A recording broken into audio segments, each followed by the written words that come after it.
Oke, kita lanjut kembali perbincangan dengan Bang Ege dan Mbak Monika. Saya ke Bang Ege. Bang Ege, kalau misalnya bicara tadi ya soal perasaan lagi ya, soal perasaan gitu. Nggak, kekhawatirannya gini, karena kan idenya atau semangatnya Pak Jokowi adalah di Pilpres 2024 adalah gagasan. Tapi kalau bermain perasaan, khawatirnya kan perasaannya lebih besar, menciptakan friksi lebih besar. Gagasannya justru terbenam gitu. Dramanya jadi lanjut panjang. Iya, semuanya sekali lagi tetap ada bagian perasaan. Kalau kembali ke contoh tadi ya, kan ibu hamil dapat perhatian, ya kan, dari berbagai capres. Tapi kan pada bagian lain laki-laki juga boleh nanya kan, ini perhatian terhadap bapak-bapak yang memperhatikan istrinya hamil misalnya, itu kan ada soal gagasan juga kan, cuti bagi para ayah misalnya. Betul, gitu kan. ayah siaga, betul kan? Jadi ada bagian tapi secara keseluruhan memang ini saatnya untuk move on. Tadi saya mau ngasih contoh ya, tapi pelan-pelan mengucapkannya. Jadi dihayati seperti biasa. Pak SBY misalnya, dulu kan sempat memperjuangkan anandanya berpasangan dengan Anies. Sekarang harus menerima kenyataan bahwa Pak SBY ini, saya salah satu pengagumnya, yang tidak mengizinkan anaknya maju loh selama dia memerintah kan. Itu dia sekarang harus menghadapi kenyataan bahwa dia akan mendukung kampanyenya Gibran, yang adalah ananda Pak Joko Widodo. Pergolakan berarti semacam apa? Bagaimana gitu, perasaan? Tapi kan ada gagasan-gagasan yang ingin dia perjuangkan. Gagasan Partai Demokrat untuk Indonesia dan gagasan Koalisi Indonesia Maju untuk Indonesia. Saya sengaja mengambil contoh ini untuk membayangkan aku juga memang masih punya perasaan, itu kata lagu, betul kan? Ditambah juga dengan pergolakan itu akan ada. Tapi ini saatnya per 28 November masing-masing itu ada di dalam koalisi ada gagasan partai masing-masing kan.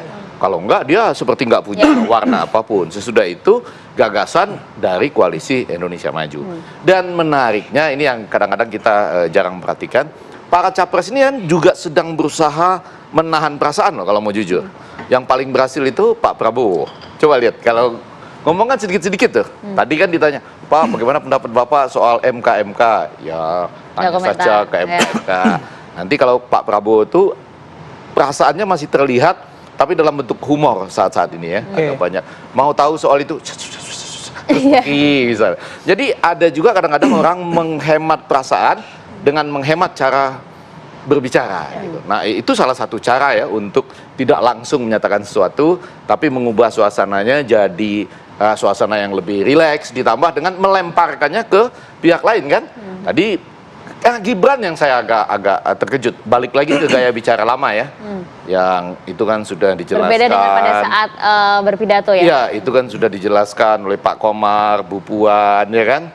Saya belum tahu perkembangannya apa gitu. Barangkali Anda harus yakin bahwa itu juga upaya untuk tidak lagi mengedepankan perasaan dan juga tidak memancing orang lain juga untuk mengeluarkan perasaan. Coba kalau ada kalimat misalnya, ya enggak apa-apa, kartu saya ditarik ya sudah selesai gitu. Oh itu kan di sebelah sana bisa, kata Pak Jokowi, bisa kemana-mana. Bisa kemana-mana. Nah, tapi karena khawatirnya Bang, kalau kemudian memang masih ditunjukkan perasaan itu, karena tentu tidak bisa terlepas ya perasaan ini di politik, khawatirnya adalah kemudian nanti ini bisa dijadikan amunisi politik oleh lawan, terus digoreng, dimainkan, jadi dramanya semakin panjang. Hingga semua akan saling memainkan kesalahan bicara, ingat ya Pak Prabowo bicara di UGM kali ya, belum ada sekolah yang ditagih SPP oleh siswa-siswanya gitu kan. Ada yang seperti itu, dimainkan oleh yang lain. Tapi rasanya kita jangan bermain untuk hal-hal yang seperti itu.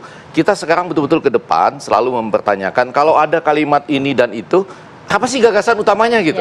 Kan mending kita tanyakan, Pak, gagasan utamanya apa gitu. Tapi antar koalisi ini sudah sadar belum seperti itu kalau Anda lihat? Sementara ini diingatkan oleh Pak Jokowi. Tapi yang paling puncak dari itu ya, karena habis ini pasti Ibu Monika, justru yang sedang ditunggu-tunggu mereka yang mengusung perubahan. Gagasan perubahan Anda itu apa? Karena perubahan itu yang paling banyak menyedot perasaan, percaya. Betul kan? Kalau orang sudah berada pada wilayah nyaman, untuk apa berubah? Sudah nyaman nih. Ikut memuji-muji pemerintahan tertentu misalnya, ikut merasakan nikmatnya di BUMN, atau ikut merasakan jadi ini dan itu, kan nyaman. Ngapain tergoda dengan perubahan? Nah justru perubahan itu yang paling banyak harus pertama-tama mengacak-ngacak perasaan, tapi menegaskan gagasan. ketika itu kita tanya, hei perasaan kami sudah teracak-acak nih, gagasan Anda apa? Ya. Apa? Kalau enggak, Oke. kita kena penipuan gentong tadi loh. Yang di Ingat Surabaya nggak? ya. Wah, itu gentong itu hebat, Iya, itu iya, perasaan iya, dia iya. acak-acak, habis ujung-ujungnya kena 100 juta tipu. lagi kan tadi. Oke, ke Mbak Monica. Mbak Monica balik lagi ya soal perasaan gitu. Tadi kan Mbak Monica udah bicara ya kalau misalnya dari awal sampai akhir Ya. memang secara verbal, non verbal juga sudah terlihat itu dari ya. Pak Jokowi. Tapi kita melihat sekali lagi makna sebenarnya yang pengen disampaikan ya. Karena sekali lagi memilih diksi, memilih tema itu kan pasti ada pertimbangan ya Mbak. Ya, betul. Maknanya apa sebenarnya pengen disampaikan? Ya, sebetulnya dari awal sampai dengan akhir saya sudah mengatakan tadi flow-nya tuh bagus. Mulai dari mengangkat mengenai Golkar Under 40 ya. Dan di terakhir ini juga mengatakan bahwa ya udah setelah kontestasi ini maka semuanya kembali rukun lagi. Nah, yang kita Highlight? di sini adalah kalau Pak Jokowi tadi itu terbaca semuanya ya, artinya verbal dan non-verbal sekarang ini memang sedang dirunung oleh si perasaan-perasaan tadi yang juga tidak tahu bagaimana situasinya gitu ya. Tetapi ini prototipe. Jadi dalam konteks mengenai gestur dan mikroekspresi, maka ada dua suku bangsa di dunia ini yang sulit untuk dilihat ekspresinya. Yang pertama adalah orang Jawa. Oh. Oke. Ya, Bukan dan saya, orang bukan Jepang. saya. Saya Dan nggak orang ikut. Jepang. Jadi memang karena kulturnya mereka mengatakan adalah jangan terlalu ekspresif. Jadi dalam kondisi apapun seperti yang tadi sudah Suka ditayangkan menahan, ya? juga, Gibran ini menayangkan.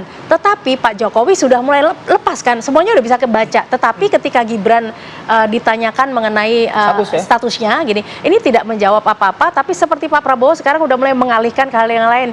Saya sudah matur sama Mbak Puan dan sebagainya. Iya. Tidak menolak untuk menjawab secara langsung. Dan kalau saya suruh menilai untuk mikroekspresinya, ini tidak kelihatan. Sulit Sama orang atau Jepang memang juga. Kalau kita berbisnis dengan orang Jepang, kita nggak tahu whether perasaan mereka kayak apa. Tetapi di belakang layar mereka akan keluar semuanya. Karena karakteristik dari mungkin tadi Anda sampaikan dari orang Jawa memang suka menahan dan Ya, segala macam. Jadi ada memendam belief itu semuanya. bahwa perasaan itu nggak boleh diumbar. Oke, tapi kalau misalnya tadi soal orang Jawa ya balik lagi, ketika dia memperlihatkan seseorang atau memperlihatkan sudah terlihat lepas, tidak menyembunyikan lagi sesuai dengan apa namanya karakternya dia, itu juga mean something dong, Mbak. Iya, tapi artinya lepas tapi kan berjeda. Oke, Masih ada hati-hatinya gitu ya. Masih ada hati-hatinya. oke. Oke, kalau gitu apa? Menarik ya, saya terakhir aja. Golkar Under 40 kan? Ya, Itu maksudnya Pak Prabowo waktu di Golkar dulu. Betul nggak? Supaya jangan salah sangka kan, Kan Pak ada Prabowo Pak memang Prabowo juga di alumni. situ. Alumni, Golkar. betul. Jadi waktu Under 40 dia di Golkar, sekarang maju sebagai calon presiden. Oke, Maksudnya Bisa itu. juga di situ. Biar lurus nih, Bisa juga di situ. biar lurus. Oke. Terima kasih sudah diluruskan Mbak Gege. Terima Ya, kasih ya. banyak Mbak Monica. Terima kasih Baik, banyak terima waktunya kasih, pagi Mas hari ini. Bayu. Apa kabar Indonesia pagi?